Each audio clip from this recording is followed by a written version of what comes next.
Well, Keeter, it's hard to believe it's another deer season's here, and we're going to kick it off in Kentucky this week. We got a cold front. Everybody says hunt a cold front in October, so you tell me that maybe not. No, we're going to find out, man. I mean, it's obviously it's good. You know, the barometer dropped, the pressure's lower. We got the front moving in. It's going to be cold temps for the next 5 days. It's already, I mean, this evening it's going to be in the high 50s by the time the sun sets down. That's pretty low for what we've been dealing with, 80s and 90s. Squincher Outdoors is made possible with the support from these great companies. The Resource Center, you're safer with Schaefer. Jim Butler Centralia, where Squincher Outdoors buys all of our vehicles. Rustic Timbers Furniture for home and office. Mossy Oak Properties, helping you find your happy place. Powder Morning Hunting Company, a true hunt of a lifetime. Lily's Landing, Brance's top fishing resort and marina. Hot Shot Archery, accuracy defined. Magnus Broadheads, quality with a lifetime guarantee. Vortex Optics, closing the distance. Spartan Camera, so you don't have to be there. HA Sports, America made and family owned. Dominant Strands for premium custom bowstrings. Elvis Tack, a superior sightlight. Trophy Image, animal nutrition you can trust. Dare Construction, dare to dream. Orani Archery, quality arrows and accessories. Big D's Barbecue, the #1 Branson barbecue. And our great friends at Squincher, hydration that works.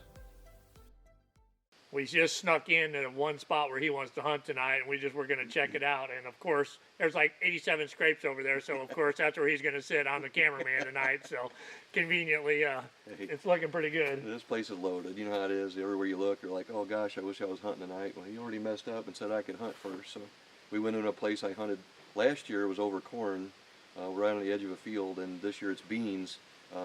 Already been cut, and it's like a regrowth going on it. But I mean, the deer look like they've been tearing it up. It's been dry as it can be, and there's still lots of sign.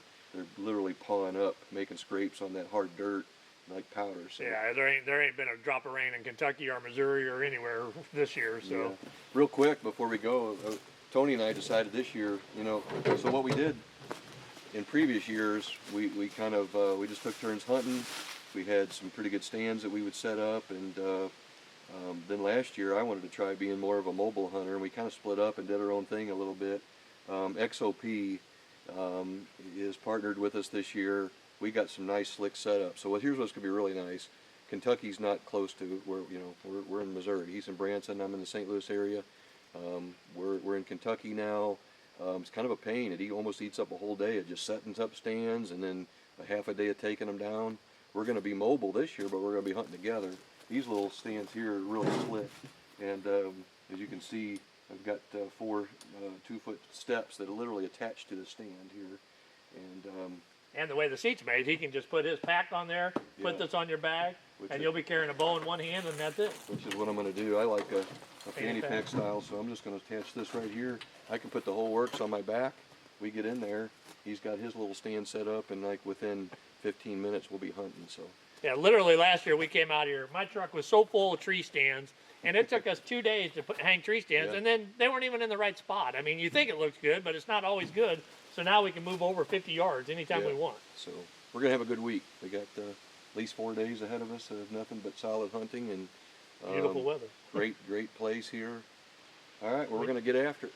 Yeah, we need to go climbing a tree. All right, let's do it.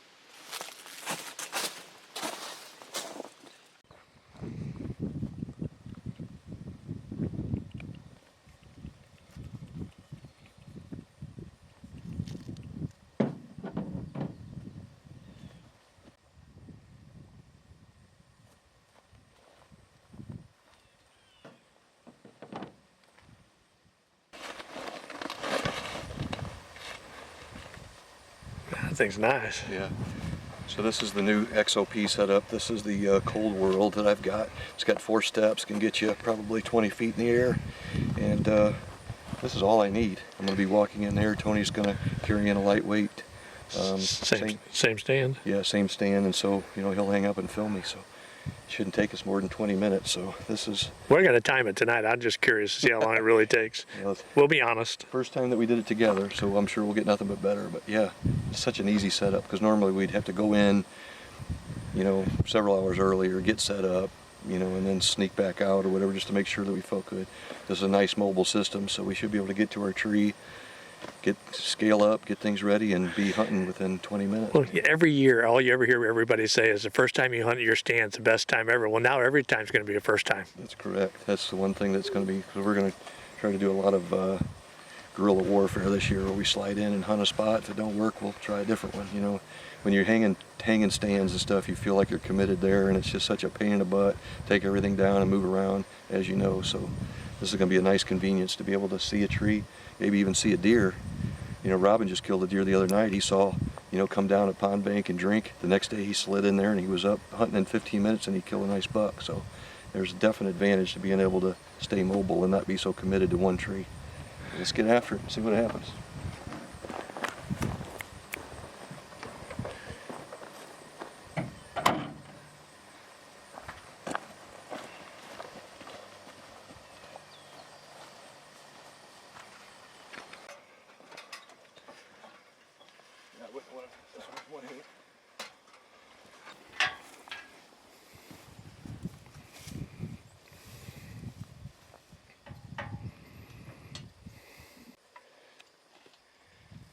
So light.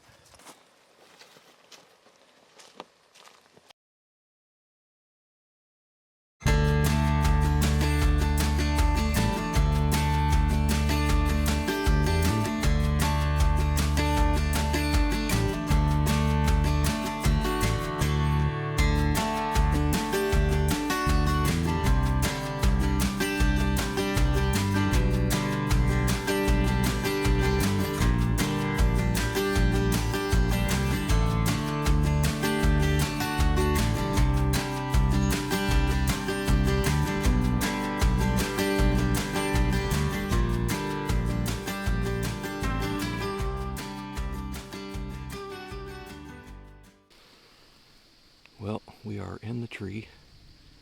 The only thing we did wrong was when I got to the tree today to get the stands set up here, realized that I had 2 straps that I needed to have with me back in the truck. So other than that, I think it went fairly painless.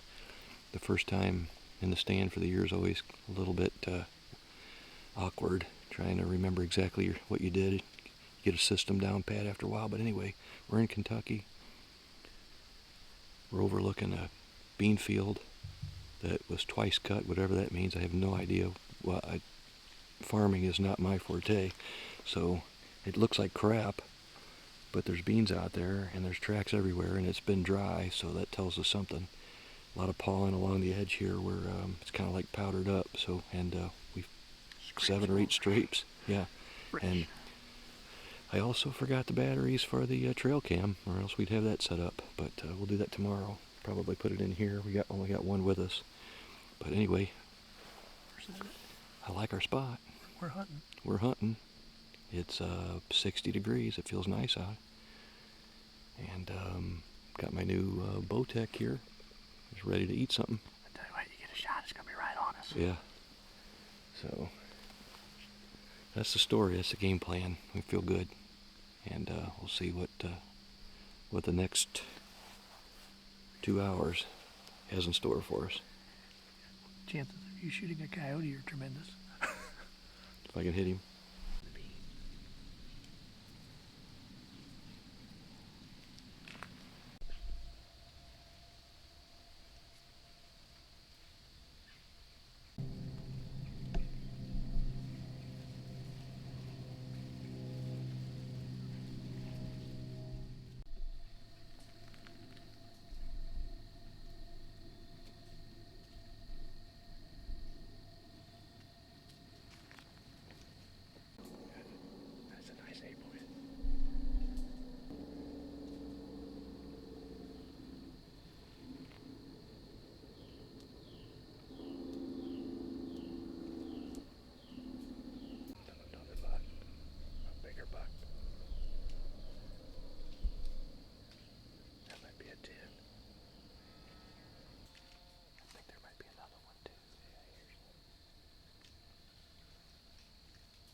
Neither of us was sure whether or not we wanted those 2 bucks to get close enough, as we felt bigger bucks were in the area, but the temptation was there.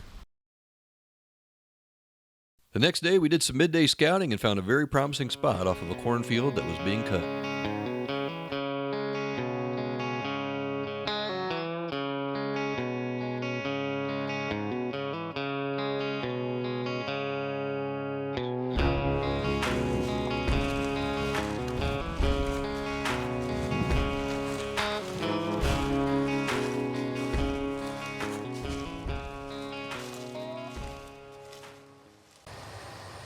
All right, we got a pretty unique situation here.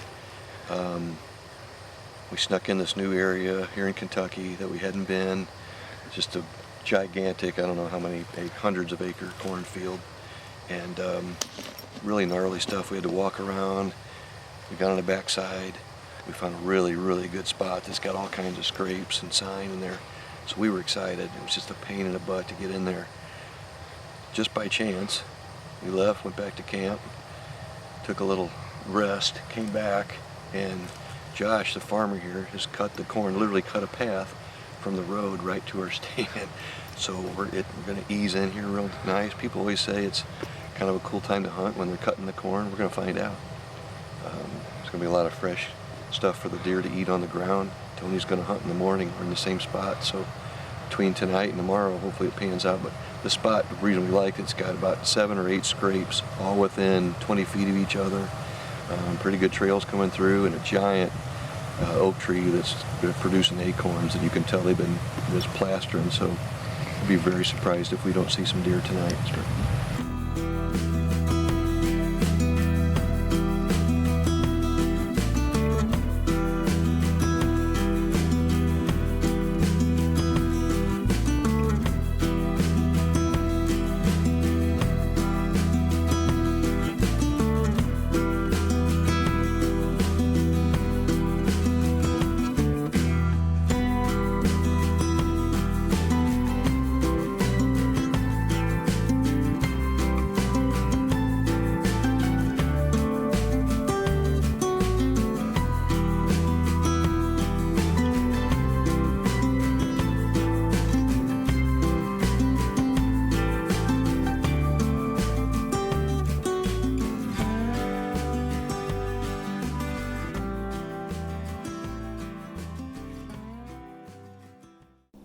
The next morning, it was Tony's turn with the bow on our last day in Kentucky.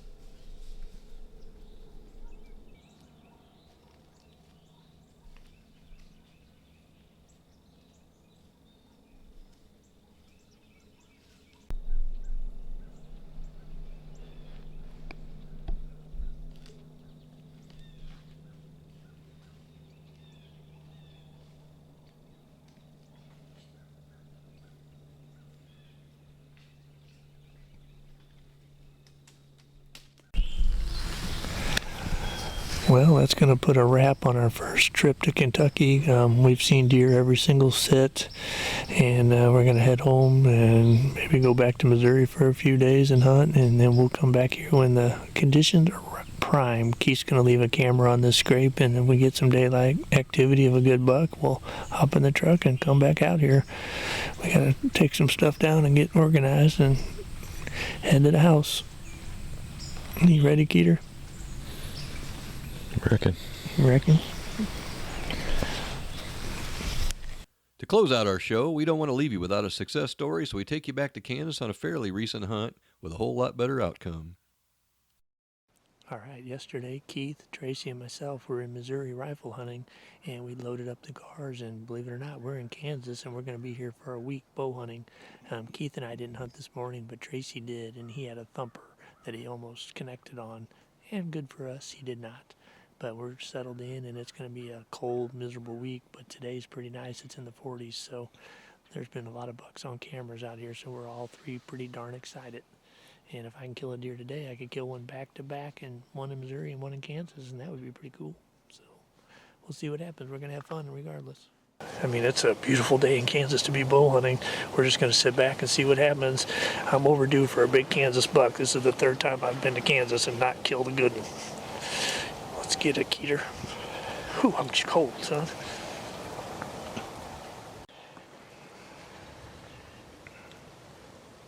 Keith, right there. Right there. That's a brown time buck. Hurry.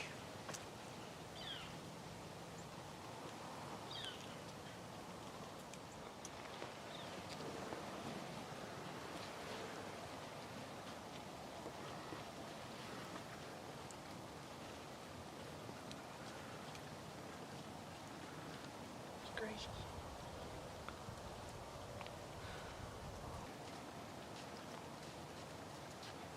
Man.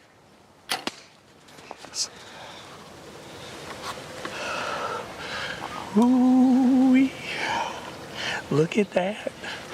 That's the treat. That's the deer Tracy got on video yesterday with the giant brow tines. No way I was passing him up, man. I think I smoked him, didn't I, Keith? I smoked him. Absolutely smoked him. That Sir Razor ate him up, son. Holy cow, I just turned around and looked and about come unglued when I turned around. Oh, so What are the chances of you turning around at the right I time? just looked on this road right here where the deer always come down, and I said, I was trying to get my bow organized. I had a glove on and everything because it was freezing. And I said, which way is he going? Keith's like, to your left. Of course, he went to the right. And when I drew back, my strap was in the way. I almost couldn't get my bow all the way drawn back. Holy cow. I'm sorry, Tracy. I had to shoot your deer. I'm glad you let him walk at 47 yards. But you did this to me in Kansas one time, if I recall, and it was like a 160, so I don't feel really bad. But man, you guys, the tree stands right there. This Keith's literally 3 feet from where I shot him, and there's blood everywhere, so we're not going to mess around. Let's go see if we can find him. We got a lot more hunting and killing to do. Are those 125s? The old Magnus Razor, same ones we took to Africa, 125. That thing's sharp as can be. I guarantee I can go ahead and shoot another deer with it today. Go. Well, Tracy, thanks for passing up this buck yesterday. You guys, Tracy said if we see this deer, we got to shoot it just because of the brow tines. You ready? Check out these brow tines. Boom. Big bodied deer too, and we you know, it sounds like we got 5 or 6 days to hunt, which is a long time, but it's not when you got 2 or 3 guys bow hunting. Everybody needs to kill a deer, and there ain't no way I was gonna pass that sucker up. I can't imagine what he looks like from the back. He's got a big old neck on him. Well, boys, let's get him over to the field, get some pictures, and then go eat some lunch and get right back in the tree. Because believe it or not, we made Tracy come over and help us, and there was a buck walked by his tree at like 6 seconds after he got out of the tree. As soon as I stopped and looked up at you guys, my phone.